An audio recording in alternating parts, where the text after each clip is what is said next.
যদি সামগ্রিকভাবে আমরা না রুখে দাঁড়াই তাহলে হয়তো একজন অবহেলার বিচার হয়তো আমরা ছিনিয়ে আনতে পারবো, কিন্তু এমন ঘটনার পুনরাবৃত্তি আমরা রুখতে পারবো না।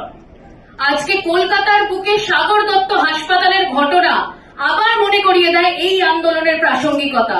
পুলিশ সিকিউরিটির উপস্থিতিতে মহিলা ওয়ার্ডে একদল দুষ্কৃতী কিভাবে ঢুকে পড়ে, ঢুকে গিয়ে ভাঙচুর কর্মরত মহিলা জুনিয়র ডাক্তারের নিগ্রহ কিভাবে সম্ভব এখনো? পুলিশ এখনো নিশ্চুপ দর্শক। আমাদের কর্মক্ষেত্রের সুরক্ষা যে এখনো মৌখিক প্রতিশ্রুতি মাত্র, এর থেকে বড় দৃষ্টিবিদারক উদাহরণ বোধহয় আর হয় না। সুপ্রিম কোর্ট এবং প্রশাসনের থেকে বারে বারে বলা হয়েছে কাজে ফিরুন, সুরক্ষার দায়িত্ব আমাদের। এখন এই ঘটনার পরে এই দায়িত্ব কার?